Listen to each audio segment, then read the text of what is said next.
Welcome to the Brave Women at Work podcast. This is your host, Jen Pastikas. I'm so glad you're here.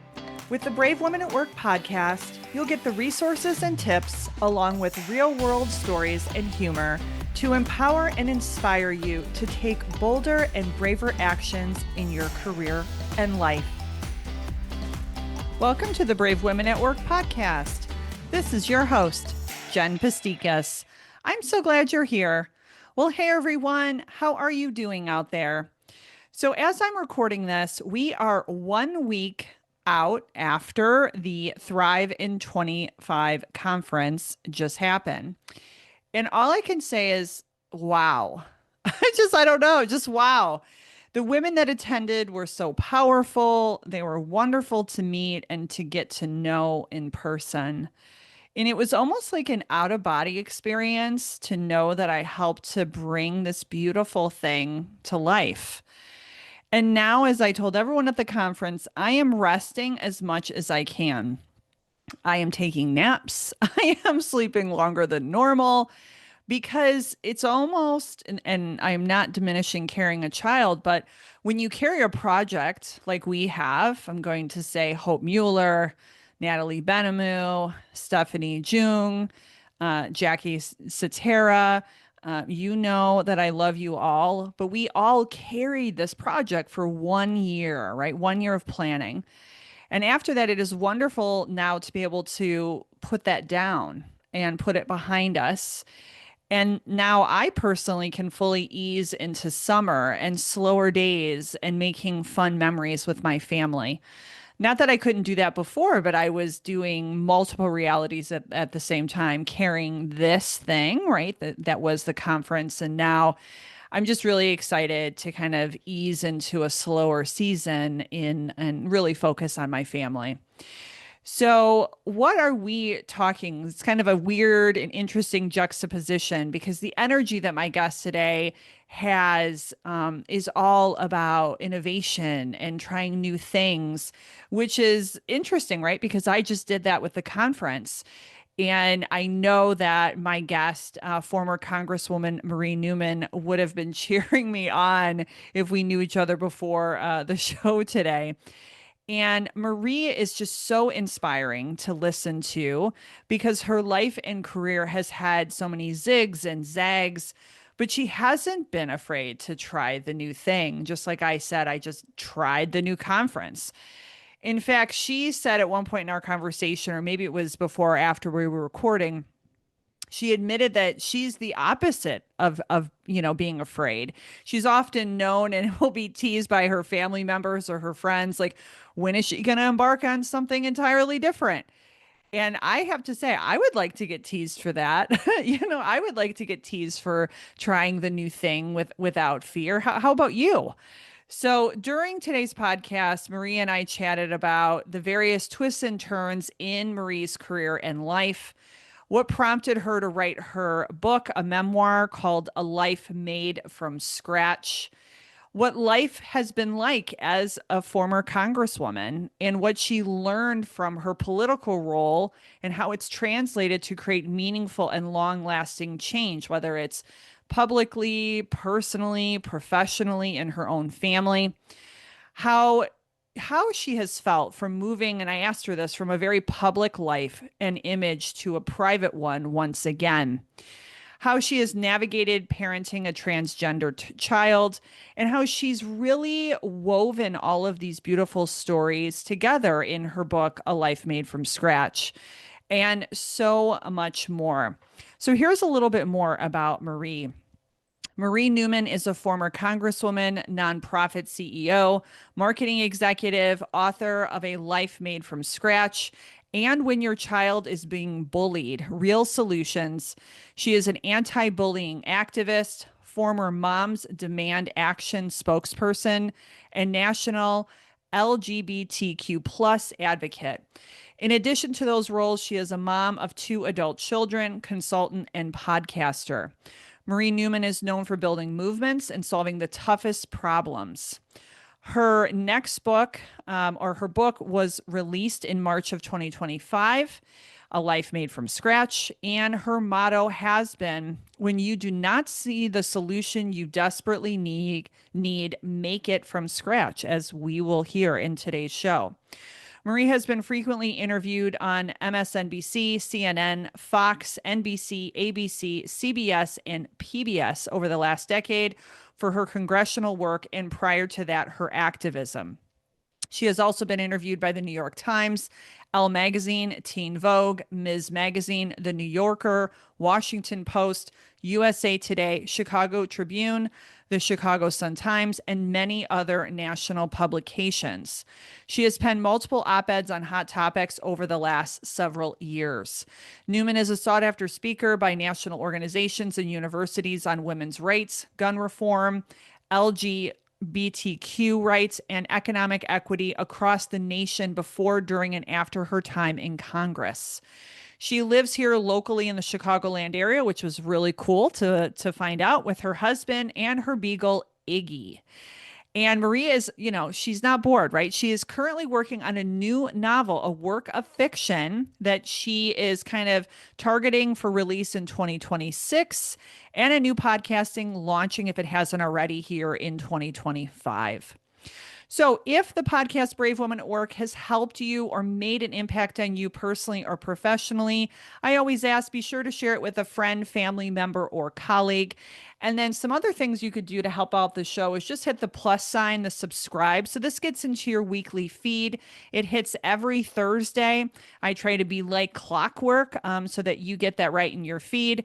And then you can also leave us a rating and review to help the show continue to gain traction and grow. And if you've already done that, I just thank you so much. It means the absolute world to me. And then I always make sure that you know about my freebies on my website, bravewomenatwork.com. The 3 out there today are 24 career and leadership affirmations, 5 ways to managing your imposter syndrome, and getting paid, 10 negotiation tips. I have to say, I did a presentation in Thrive in 25 on negotiation. I just couldn't help myself, everybody. I was so excited about helping women get paid and the benefits they deserve. Who knows? I might take one of those, that talk particularly, as a keynote on the road in the future, just because I am so passionate. As my husband says, and this quotes a movie, it's not show friends, it's show business. And we want to make sure that women are in the business of taking care of themselves. And so I was so excited to share that with our Thrivers at the conference.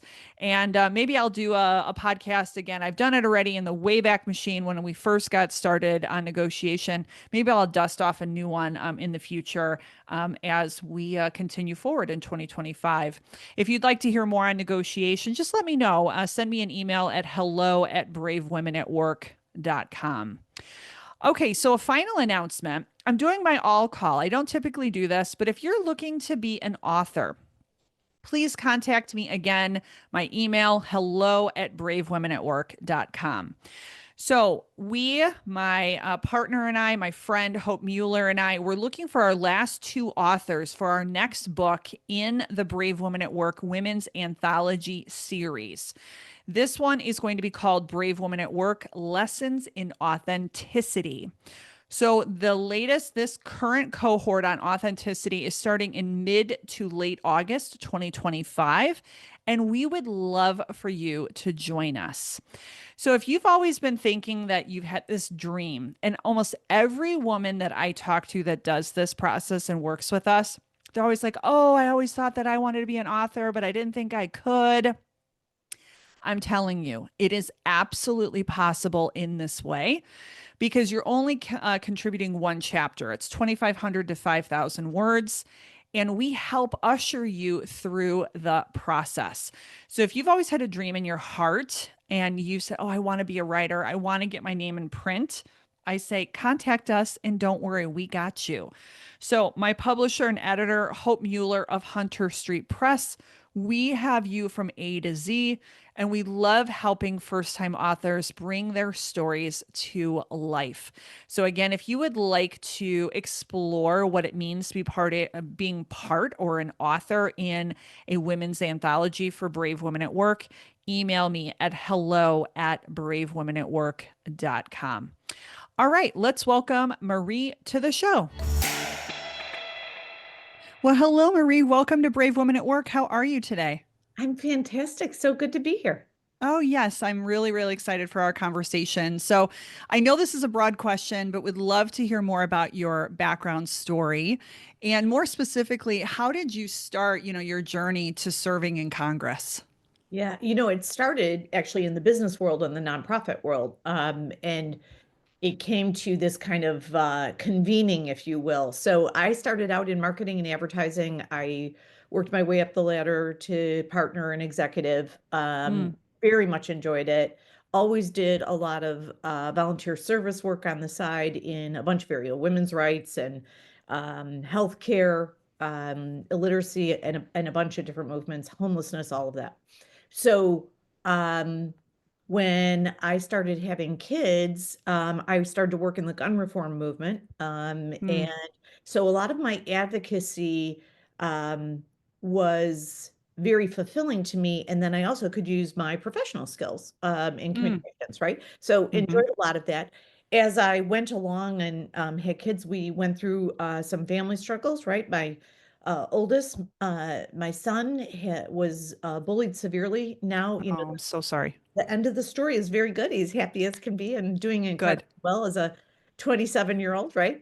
Um, good. but really rough time. So I lived in an area at that time that was a lovely community. It just had a very serious bullying problem. This is like 15, 16 years ago. And so a dear friend of mine wrote a book with me. And then Governor Quinn at the time asked me to do a manual for Northern Illinois on how to create anti-bullying practices in schools. And then from there, it just kept going. I built a national nonprofit called Team Up to Stop Bullying. Um, that was kind of the first time frame people asked me to run for Congress, and I said, "Are you crazy? I, you know, I've never even run for student council, just to be very clear. Like, let's all, And I had volunteered on, oh, probably 20 campaigns over 20 years, right? I was Okay. always volunteering.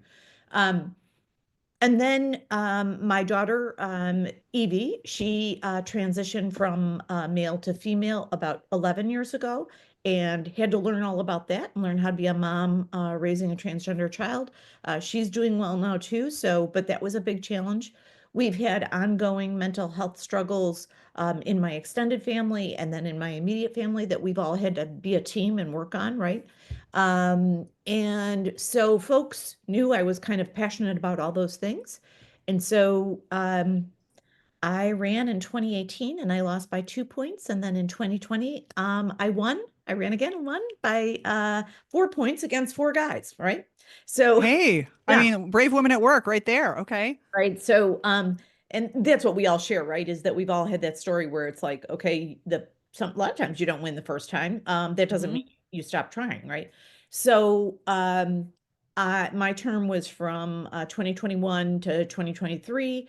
Coming out of that, I was appointed CEO of Little City, which is a large disabilities nonprofit here in the Chicago area, and was there for a year, loved it. I got a little bored and so moved on. And since then, I've been doing kind of went back to my roots. I'm doing a lot of health equity work to help social impact organizations develop programs to fill in where health services doesn't serve a lot of at-risk communities, and working with a lot of VCs that specialize in social impact money. And then I'm doing a lot of activism work since the election. I wrote my book last year and came out on March 18th of this year. That's called A Life Made from Scratch. Hmm.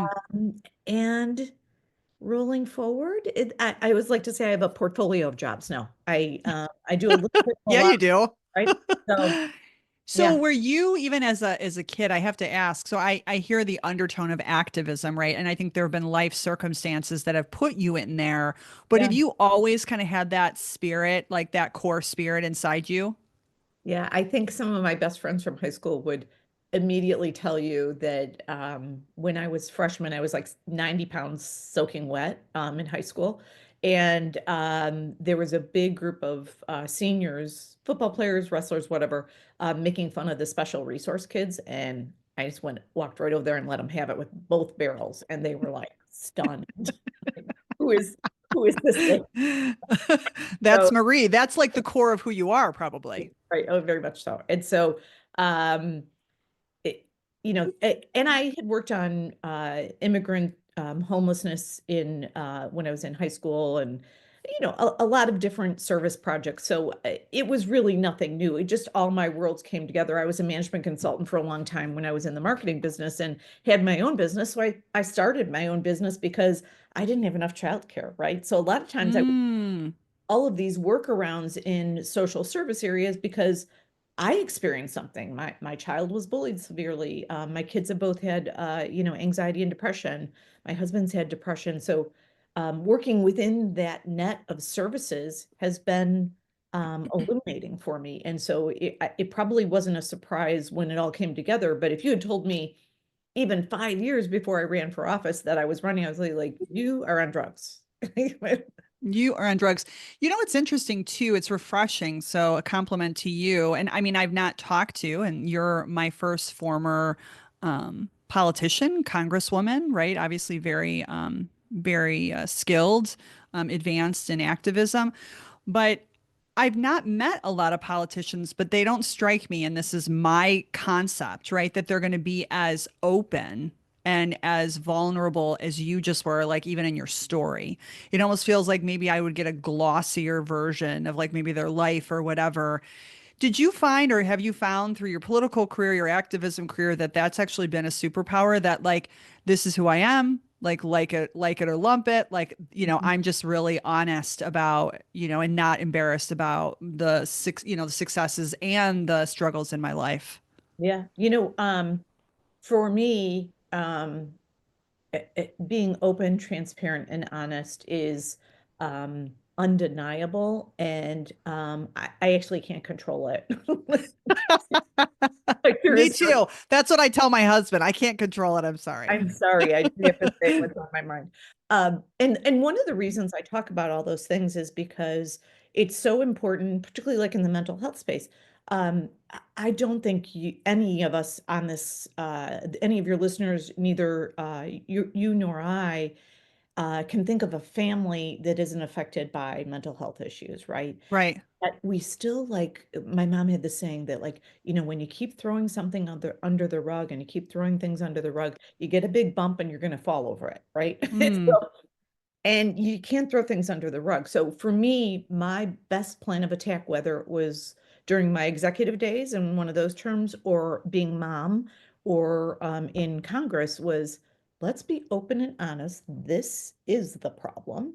These are the solutions. We do need to talk about this, even when it's challenging, right? So Hmm. it's been um, there's a reason I say when you don't find the solutions in the world, make it from scratch, because and that's why I named the book A Life Made from Scratch, was because what I found was when 16 years ago, there were no anti-bullying solutions. There was nothing. There was zero. Nothing. And I wrote a book because nobody knew how to deal with it. And so that was the first time probably I got that formalized in making things from scratch. But here in my community, in my area, worked on a lot of projects that required you start it with zero. You build a coalition of friends. Then you get some experts to help you. You read a lot, you research, you come together and you build a plan and you execute, right? This is not, in some ways, it's not rocket science, but it's a lot of work. Yeah, but I think maybe you're not giving yourself full credit because not everyone does that, right? They're waiting for someone else to come up with a solution so that they can go buy the book or they can go buy the course or whatever. And you're a person's like, I see a problem over there. I have activism in my blood, right? And I'm going to go and I'm going to solve that thing, or I'm going to give a resource to people that don't have a resource. And I think that's another superpower. Well, I don't know if it's a superpower, and I've had a lot of amazing friends that were very talented that were kind enough to, follow me into fire. So, You God had a bless posse. them, You right? had your posse. Yeah. They've got some burned edges for sure, right? Some lost some eyebrows, that we didn't all make it out exactly perfectly. But here's what I will say is that everybody can do this, and that's really why I wrote it. My story isn't that unique. Pretty much every mom has gone through something very challenging with their family, and they've had to fix it and figure it out on the fly. the difference between people that are, a little bit worried about what people would think, they don't perceive they have enough time, is sometimes you're the only one who's going to do it. You're not the most qualified. I'd say that all the time. It's like, I've never been the most qualified person in the room, right? For sure not. Mm, But when everybody's looking at that icky sticky ball in the middle of the room at the party and everybody's walking around it like it yes. doesn't exist, I usually realize I'm the only one that's going to go pick up that gross thing and deal with it, right? So, somebody has to pick up the sticky ball, and a lot of people aren't willing to do that, and I am. So, but I really, honestly, I believe everybody can build their own solutions. And that's why I share these stories about my life, is that whether it was, building a political campaign or building a social movement or starting a new business. I've done that several times. I've started nonprofits. It's everybody can do it. They sort of, because I'm not a leadership coach. Uh, Right. I'm not any of those fancy things. I'm really not. I just know how to help people get their plan together and help them execute and then kind of say, rah, rah, sis, boom, bah. Like that's what I know how to do. And that's what my, Okay. So then I mean, obviously you've kind of danced around it, but why did you decide to write a memoir? You didn't have to, right? You've done, the book on anti-bullying and the whole program for the state and things like that. But why did you write the book now or within the last year? it was a funny thing. So when I was leaving Congress, the last couple of months, a bunch of publishers called me and said, Marie, you have a very unique life journey. And I was like, well, maybe I should try it. Like, let's kick it around a little bit. And so I did. And what I realized is that, no, that's why I should write it, because a lot of women have built systems, things, projects, solutions from scratch. A lot of women have done that. Why not mirror that in this book and tell my story? And then at the end of each chapter, add the lessons that I've learned. Because I would love it if somebody solved something and didn't walk through the fires that I had to walk through. Right? Like I would love it Mm, if everybody didn't have to go through all the pain that I went through. So that's why I wrote it, is that everybody can do this. You just need to how to get organized and have a plan and have some friends that will hang with you. It's really, yeah. that's the magic. So I haven't made it through the whole book. So what are I want to kind of give an arc of what are some of the main lessons, right? Like Yes. beginning, middle, end. We're giving everybody a teaser, Marie. We're giving everybody a Uh, teaser. What are some of because I've read some of it, but not all of it. So I will get through because I think it's fabulous. But what oh, are some of those like key lessons?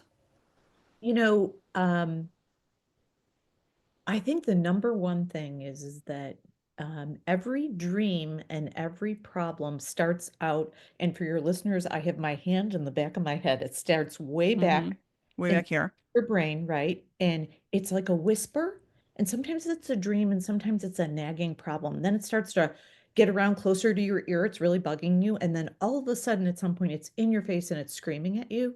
And Mm-hmm. honestly, I tell everyone the best thing to do is scream back and get a plan together, because that's what a life made from scratch is about, is that when you have this nagging problem or this nagging dream that you're seeking purpose, it means you are supposed to, whether you believe in universe, God, Mother Nature, whatever, Whatever. or Yeah. whatever your jam is, um, the world wants you to fix this problem. If it's being that vocal with you, they want you to fix this problem. So you have to trust yourself to understand then how to solve it. And what I did was in this book is share at the each end. I would tell a story like Mm-hmm. my son was being bullied, when my daughter was transitioning, when I was Mm-hmm. ready to run for Congress, when I had challenges that most women have in their 20s and 30s, where, men weren't great then. That was, 30 years ago, and they weren't so Mm-hmm. great. Like, Mm-hmm. and I tell some of those stories, is that there are ways to fix this, and you can fix your own world and build your own solution. So I share actionable items in my book. So some of those actionable items are: listen to the dream and listen to the nagging problem. The universe has selected you to solve this specific problem, and you need to do it. You should do that, and you can do that. You don't have to be qualified and have a lot of experience in it, because we can all learn, right? We all are humans. We can learn, we can Mm-hmm. talk about it, we can talk to experts, we can work with people, we can partner, we can, shadow people. There's a lot we can do as women. So listen to that nagging voice. So I recognize that and just that just like gets me to my core because when I was starting this podcast and saying I want to be a, executive and leadership coach, like I was so freaked out, Marie, and I'm just like, why? Like I'm still in corporate. So I have a stable corporate job and everyone was looking at me and going, "What are you doing over there?" And I'm like, I can't help it. Like it's just won't let me go. And mine had to almost hit me with a 2x4 through my burnout to be like, I was just like, oh, I'll do this in retirement. That's how I rationalized it, right? And it just kept buzzing and it was like a mosquito and then it got louder and louder and it just like got like deafening and then it like hit me with a 2x4. And honestly, even though it was super painful to go through that, just like you're talking about the pain that you've had to go through, for me it was all worth it. I don't know about you. Do you feel that like some of the less it was all worth it? I would not change a thing. And I've had some times that were, you're probably getting to some of those points in the book where it was really devastating. I mean, I've had complete and utter devastation as a mother and as a professional, and losing my race in 22 was devastating. I felt like I let everybody down. I felt like a complete failure. Um, and I realized, well, I just have to build from scratch again, right? Like that's all I have to do. So I know this territory, I recognize it. But I do hear you, like it's not a small thing to take on. So I'm not trivializing anybody's challenge. I am saying you can do this no matter how hard it is. You absolutely can. I am not special. I am not, incredibly mental level intelligence. Like there's nothing very unique about me. I'm just willing to work. Yeah. So when you lost that election and you said I felt like a failure, I mean, I can only imagine the amount of people and the amount of effort that goes into these Yeah, campaigns, no matter what level, right, in the political spectrum in that sphere.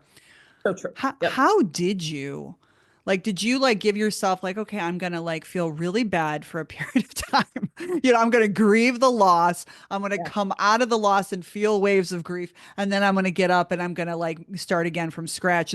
Was that the progression or what was it like for you? Yeah, it's sort of. My husband very wisely set up a week-long hiking trip the day after the election, and then I had a week to really chill out. And I'm also very, very skilled at doing the up and over. So when something's icky and mean and awful and sad, I like to go up and over it and then move on and get to the solution. When in reality, Oh, we all know you got to go through it to actually get beyond it, right? You do have to got go, it. right? And so, like, my husband very skillfully required that I was on a mountaintop where there was no electronics, and I had, Good call. Good I call, had, husband. I had Yes. to sit with my feelings, which is like the last thing I wanted to do.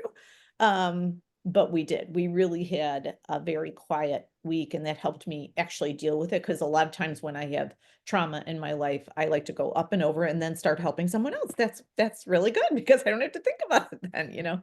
Oh, but So then aren't you putting it under the rug like what your mom said? So then you got to go back anyway? yep, I was not taking my own advice. So yes, ma'am. Okay, well, that's fair. Again, honest, right? Very human, right? So, and your husband scheduled that trip ahead of time. So whether you win or lose, he didn't know. Yeah, he did. Well, we had a good idea because I won't get into all the politics Yeah, of it. We yeah. had a sense that I was going to lose. So it was all good. And by the way, the biggest blessing ever because my daughter's health was not good at that point. My husband had a pretty significant mental health incident Oh, right after my election. So like it was truly a blessing because there's no way I would have had time to care for my family had I still been in politics. So honestly, like everything worked out in a good place. It just was really rough at the time. We've all had that, right? With oh whether yeah. losing a family member or we lost a job and we don't know how we're going to get in, like all of those things. It's disappointment. We all have been through that. So I'm not any different. I just know that you have to really, really dig deep and realize that there is a different plan for you. When something, I always say this that I'm a little dense, Jen. So like God has to throw like a nuclear bomb in front of me and then have like some special ops units coming after me and a moat, another army to make it clear to me I am not moving forward in that direction. Like that's what, Okay. and It's so like on fire, the yeah, moat, like the bridge, the drawbridge is up, like nothing, you're not nuclear going. cloud, like Okay, got everything, it. or I will not get it because I'm that dense. So, In doing so, that helped me realize, you know what, I'm needed somewhere else. And that's if there's one piece in the book I could say is that it is okay when you have a massive failure. It just means that the world is guiding you to be in a different place, that you're needed elsewhere.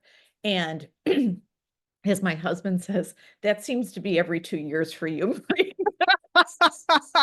That's so funny. That is so funny. That's great. Well, I think the one like thing here is, and this is cliched, but I think it's worth repeating, is like, you're talking about next level, energetic management, because we do go through periods where like, what is life? Life is against me, but no, I mean, life is for you, right? Like the circumstances are for you. You just said in your way, like, hey, I'm needed elsewhere. I don't know about every 2 years, but you're needed elsewhere. And it's okay to fail, like, because you may have thought that this is the path, but like life is diverting you in a new way. It 100% was, and I am grateful for all of those, and I have no regrets. When I was 25, I was dating a guy that I really liked. Actually, I liked his mom and dad better than him. Uh, You we were fell in out, love with the family. I know, right? And then I was like, oh, I really had to think about breaking up with him because I was like, oh, I really like the parents so much. Um, Aw. um, but and very lovely person. But anyway, I we were out on the patio talking, and uh that gentleman who was his dad said like the best thing to me. He said, can you promise me, I sensed that he was very sweet and kind and complimentary. He said, I sense you are very, very talented and you're going to have an amazing career. Can you promise me that you will never have a regret and you will try everything? And he grabbed my hand, and Oh, I was like, I do promise that. And then I did. So I never. that's an amazing story. Obviously made a huge mark on you as you remember it. Yeah, and so I don't have any regrets. I've made 1 million mistakes that have helped me Yeah. in something or move on to another thing or whatever, but I don't have any regrets because I tried everything and I failed miserably at many things. So like, don't be afraid to fail. Like it's who cares? Wow. Yeah, that's really, really cool. That makes me kind of think about some things differently too, and I'm like all over the place. Yeah, So, one of the things you're not afraid of, and I do want to go here. Yes, everybody, I'm going to go here, politics, but we're going to stay in a neutral lane. We're not going to sure. talk about like current Yeah, situation, but I think we're going to talk, well, we are going to talk about change, right? And how you really leverage a lot of the concepts in the book, and you talk a lot about change. And I have some questions on that. And we all know, we can stay in a neutral lane, that our climate, no kidding, is deeply divided. yeah. It And just, yeah, it just is. It's just where we are. yeah. But I guess one of the things I saw, like as I was preparing, is that you find hope still, to keep fighting. Like you're not stopping, right? You're going to keep on keeping on.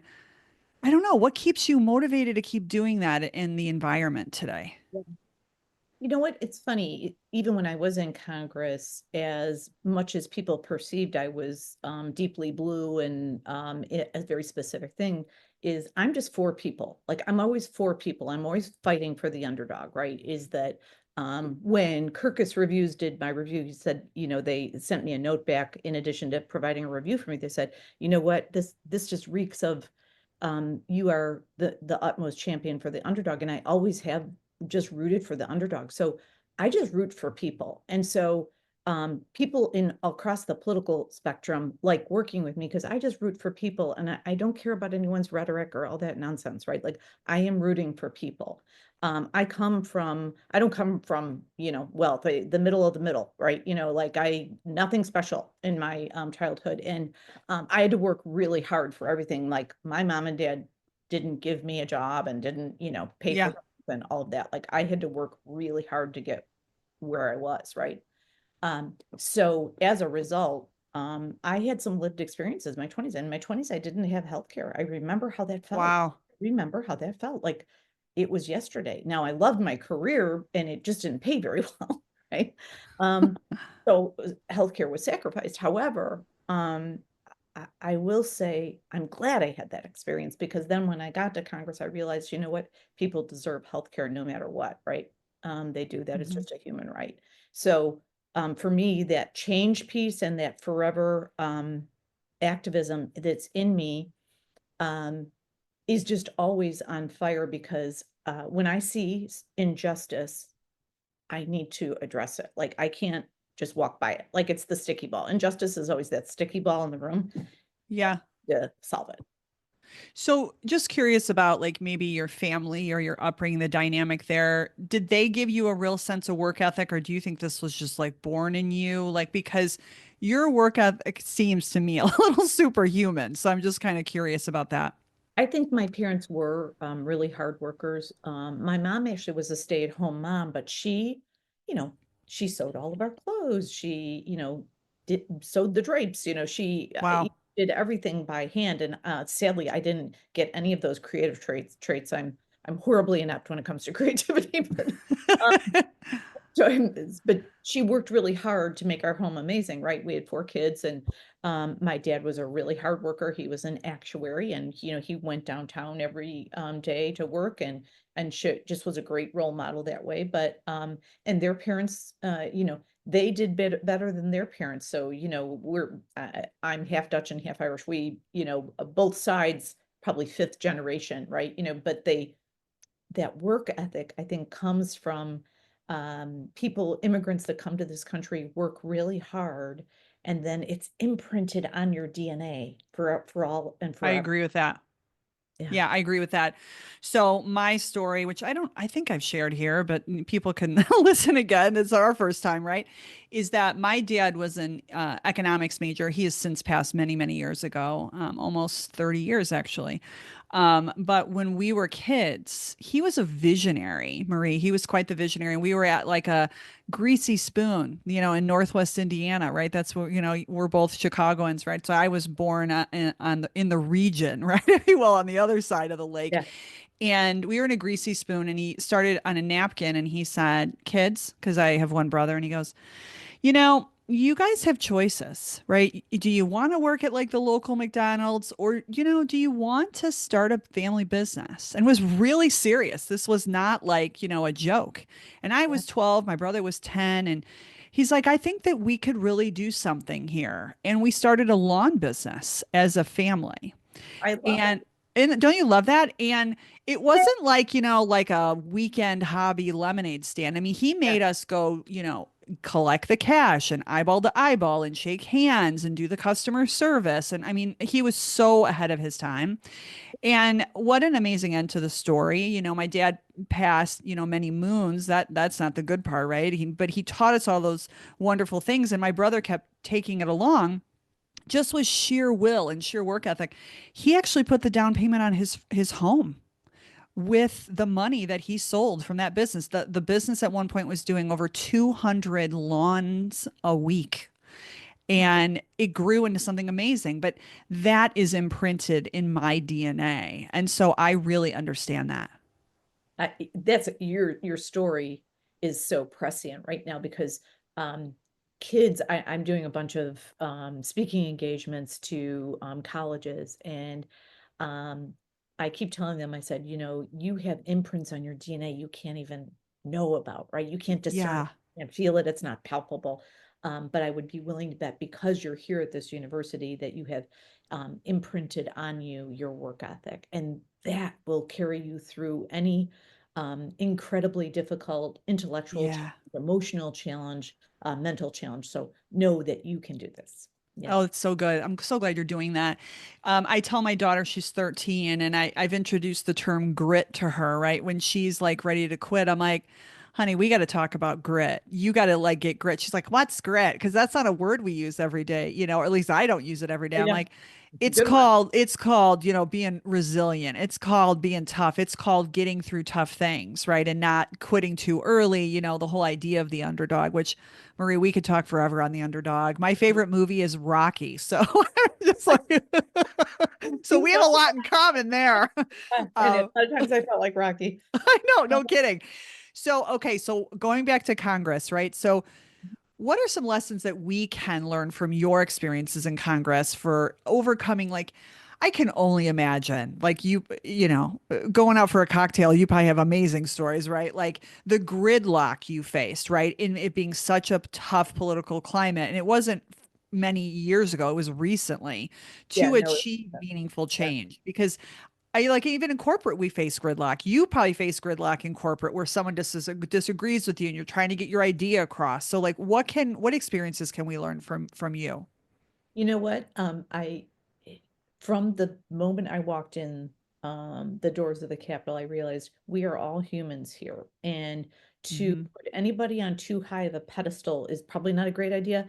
And then to sweep somebody under the rug for because that you don't agree with them all the time is not a good idea either. And I really approached it as a human thing. And there's a lot of hierarchy and a lot of ego in that place. So like what Mm, we have to remember is come in with confidence and say, I bring a very specific skill set. I may not know as much about one topic, but I know a lot about a lot of topics, right? And you have to, be confident.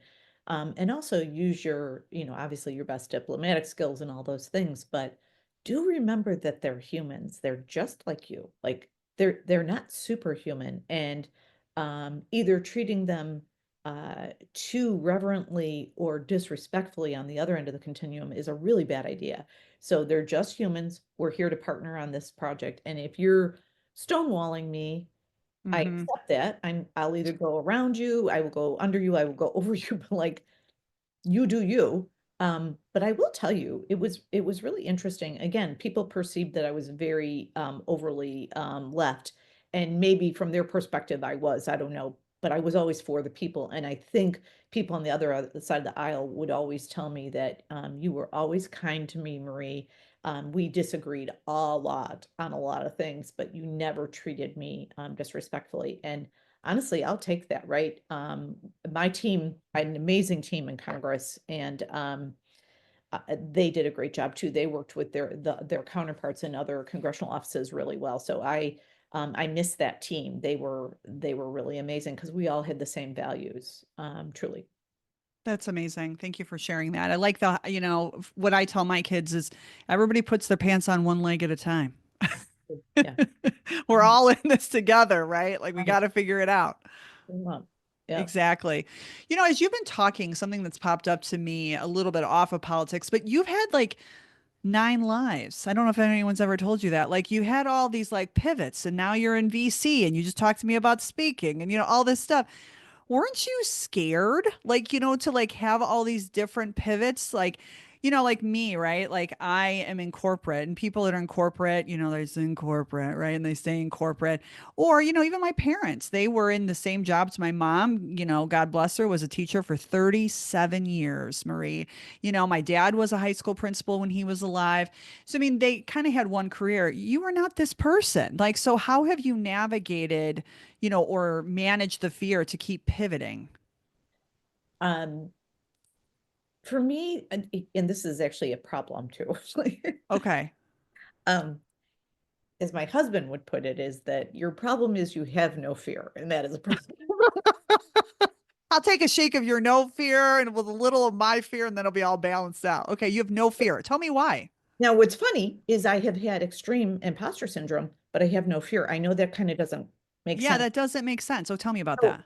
I'll tell you the story. So on January 6th, and I'm not going to be political, I'm just going to share the humanity of it. Yes. Um, Yes. one of the I was walking under the Capitol. There were big tunnels that go under the Capitol that get you from the office buildings over to the actual Capitol where you did the voting, right? And Right. I'm walking underneath there. And in my head, I'm going, it just all like we were certifying the election that day, and it sat on my head like a heavy weight. I'm like, oh my God, I'm certifying this election. This is a big deal, right? Um, and then imposter syndrome, or as I call it, Mr. Imposter Monster visited. I love it. Okay. And he started walking with me and started being like, what are you doing here? Who do you think you are? Like that. And that's happened to me many times in my career. So now in other times, the imposter monster comes to visit me in my car on the way to a meeting, I just kick him out on the highway. I kick out the door and say, get out of my car, right? But at that point, it was really bothering me. What shook me back is that one of the DC police members was assigned to go get the stragglers because I was in between Yes. places to get me to safety. And he screamed, Congresswoman. And he ran up to me and he said, um, you know, we're going to have to walk fast or run, ma'am. Do you want to take your shoes off? And I looked at him like, I have been running in heels for 30 years, so we can go. And then it shook off. I'm like, no, I have a job here. Stop whining about that you're worried you can't do it and go do it, right? So um what I say to that is that while I generally don't, I'm not afraid to try anything. Mm-hmm. I've had failures as a result of that lack of fear. Mm-hmm. But inevitably, reality sets in and imposter monster visits frequently whenever I've been promoted in corporate world. When I started my own management consulting business, I had imposter syndrome for the first 7 projects for the first year, right? Wow. When I decided to run for Congress, I was like, who do I think I am? Like, good I Lord. just love how honest you are. Okay, so we talk a lot about what you call the imposter monster, which I think is so fun. Um, so it sounds like you're pretty adept at managing it. You said it was a year though. How do you eventually get it to go? Like whether it's a short period of time or a long period of time? Because some of the women that listen, it's more than a year, right? It's multiple years, or like the imposter monster is like attached to them or right Yeah, next to them yeah, all the time. So yeah. how have you managed to like kind of get back to your neutral, like maybe more fearless self, right? Whether your husband likes it or not. Well, mine was very practical, and this is probably true of others too, is that Yeah. I had to pay for childcare. So I got Okay. on the projects real fast. Okay. Got it. That's what I suggest is like divert your attention on something that has to get done.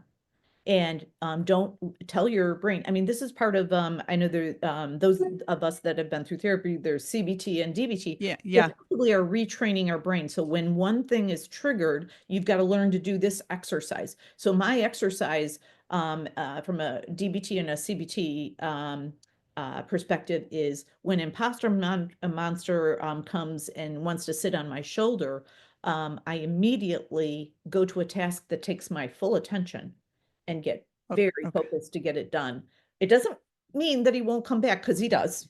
Um, but you do have to divert it. And once you start mastering things and you get your attention so focused on things that you're actually doing a great job at it, you can look back and say, oh, well, I did this, this, and this. I mean, when I lost my election, which was really brutal, it was quite cruel. Like it was inhumane what was done to me. I'm just here to tell you. Oh. Um, the um, the imposter monster in me was like, well, what are you going to do now? What are you going to do? And I had been an executive before. I had started my own business. Yeah. I could speak. I could work at a university. Like, there's a bunch of different things. I just didn't know what I wanted to do. Honestly, everything sounded good. So when executive recruiters started to call me, um, I everything sounded good. They helped me kind of winnow it down. My North Star is equity for all. Everybody should get a fair deal. That's really my mantra forever. Mm-hmm. And they helped me recognize which nonprofit I should go with and that kind of thing. Um, but yeah, you do have to retrain your brain. You do. It's not easy. Okay. Yeah, I tell my coaching clients, I'm like, this isn't something that like we can get done in like 2 to 3 coaching sessions. I wish we could I know, drive right? through service, like I, got the imposter monster out. If you've had it for years, I I wish it can't. was like a drive-through. You could go through. I got an issue. Can you? Yeah, I can't. Here, take him. Here, childcare for imposter syndrome. You know Yeah, what I mean? That would be kind of neat. yeah, that'd be Oh fun. wow, so that's really helpful. So thank you. Um, you've mentioned a couple things. One I want to hit on because I think it's a hot topic, but going back to, parenting. Yeah, So, what they're different scenarios, but when your kids are having a really tough time, let's say transgender, that's big, right? That's big, absolutely. big. Yeah, Mental health, bullying. I mean, all of these are really, they're hot topics. They're really hard for parents to know how to navigate. Do you yeah, have any, not everyone who listens is a parent, but I'm sure there's someone listening that has a kid that's going through this right now. So let's pay it forward to them. Like, yeah, do you have any advice for those people that are going through a tough time with their child in various scenarios? yeah. You know what? I'll tell you something that my publisher asked me to do that was very helpful because I felt like I was being useful and helpful. So I wrote my book, A Life Made from Scratch. It was done. And they said, Marie, I think there's more to this. Can you write some individual planning guides to help Okay. folks with specific issues. So I did. I wrote 6 of them. Okay, good. They're on my website, which is marienewmanstudio.com. But Okay. it's right at what you're saying, Jen, is that I wrote a book about how to raise a transgender child. Um, I have a book that helps parents and schools with anti-bullying. That's on my website too. I have a book. I have a workbook about starting a new business from Oh, scratch. wow. Nothing. Okay. So I have 6 of those on very specific topics, where one is how to manage your family's mental health, meaning that I'm not a healthcare provider, but I Right. am someone that can say, okay, you've gotten the diagnosis. What is your next step? You've got to research boom, boom, and boom, and you've got to talk to boom, boom, and boom, and then you've got to organize all your treatments. And how do you get your family focused on this, but don't let it overwhelm your family, right? So I wrote a booklet on that. And so all of those are on my website for that reason, because everybody's been touched by one of those things I just shared, right? Yeah, So pretty much.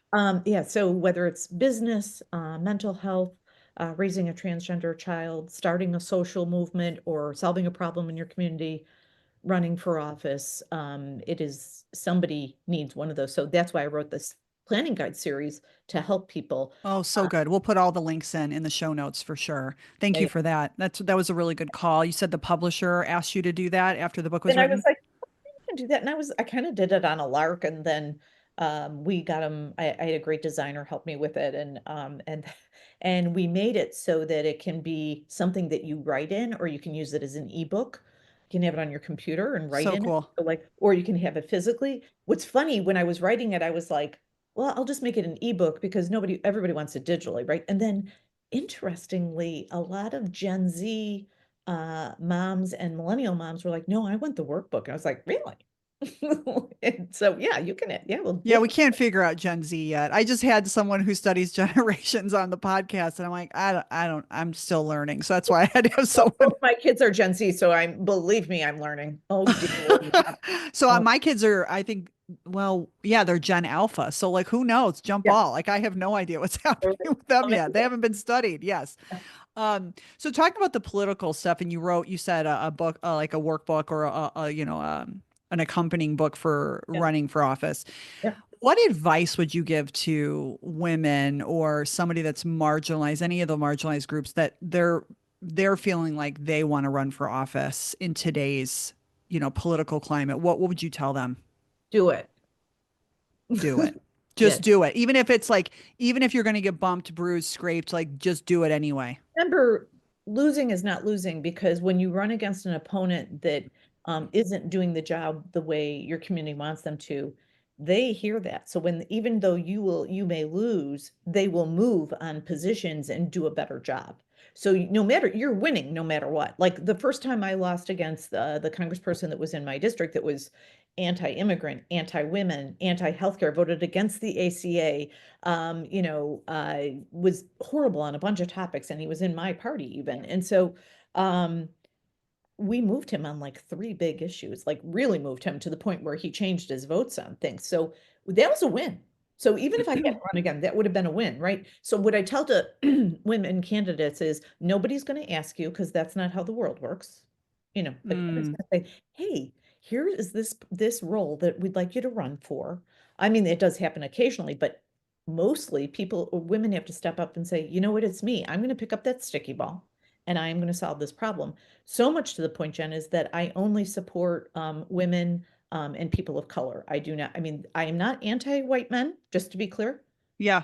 They've had their day, and the world's not in really good shape right now. So let's have, And we're leaving it there. yeah, Yeah, so that's amazing that you have, like, with your value, you're like, it's time for new leadership. yeah, yep, for sure. And and I'm not ageist either. It's just that No. as there's some olds on all sides of the aisle that need to go night time. And Yeah, and you know what? You're not talking about a party here. I mean, we're obviously neutral. You're talking about it just in general. yeah, like they just are not equipped. It's a very hard job. I mean, it's exhausting. So you shouldn't have 85-year-olds in that job. You just should not. That's stupid. I just love how honest you are. Dang, I wish I lived closer to you. Anyway, um, okay, so last question before we wrap up. I ask every one of my guests this, and I can't wait to hear your answer. But what are 1 to 2 ways that you believe women can be braver at work today? Um, oh gosh, there's like a zillion, but what I would say, Yeah. what I always lead with is your opinion counts. And so Mm-hmm. just because it's not a popular opinion or it isn't fully fleshed out doesn't mean you should not share your opinion. Now, you have to base your opinion on fact, data, and circumstances, right? So it can't just be, hey, I like purple, so everybody should like purple, right? Mm-hmm. But your opinion is important. You are in your job because someone has faith in your opinions and in your critical thinking. So typically in most people that are professionals, they have gone through a critical thinking process to get to a place on an opinion. So your opinion accounts, and you should not back down if you feel strongly about your opinions. So represent your opinion well is Mm-hmm. number one. Mm-hmm. Number two, for women is that, um, and I have several stories where, now I know a lot of people find them entertaining and funny, but I'm very clear, do not let anyone mansplain you ever. So, okay, and everyone probably knows what it is, but let's just like explain what is mansplaining? So mansplaining is when unevolved men in the workplace, and it can be any kind of workplace, anywhere from you're both registers at the grocery store or you both are CEOs, right? Yes. Um, if a man tries to tell you something that you already know and talks over you, they are mansplaining. So I'll give you one example. It's very fast from the book. Yes. I worked in advertising, was in a big room where I presented a creative idea alongside a revenue generating idea and packaged it up in a large PowerPoint. I went through it. The room discussed it for a while. I don't know, somewhere between 10 and 15 of us in there. People liked it very much. We put it off to the side, went through the rest of the agenda. And then at the end, this guy gets up that was a couple years older than me and shared the same idea, and Mm-hmm. everybody was like even more ebullient about it. And so, how I handle this, and this is a good trick for everybody, is that, Mm-hmm. hey, Bob, thanks so much for putting a little spin on top of my idea. I appreciate the work. What would be great? How about if you and your team go write that up and then send it to me and I'll take a look at it? I like how you said, I'll put a spin on my idea, right? So you claimed your idea rather than letting him take your idea. And then let him do the work since he's so smart that he thinks he can reiterate everything. Then you do the work and then get it. But of course, I have to review it before it goes anywhere because it's my idea. So. I love it. Yeah, because you said you delegated there, you own the idea, you told him that you need to approve it because it's still your idea. Like, I mean, ownership all the way around there, which a lot of women will just let slide where, a man will take an idea or like you said, mansplain them. Yeah. Uh, yeah, I love that. We'll use that tip for sure. I love it. Okay, so you mentioned your website, but let's Sure. mention it one more time and where women can connect with you. Get the book again, A Life Made from Scratch. I'm assuming wherever books are sold, but give us all of the places they can find you. Yeah, I mean, really, literally, I think there's 30,000. I'm not exaggerating. That's what my publisher told me. There's 30,000 places you can get it. So Okay. there's that many booksellers in the world, but all the big places, Barnes and Noble, Yes. bookshop.org, Books a Million. It is on Amazon. Personally, if you have an issue with Amazon right now, I'm A-okay. Don't use Amazon.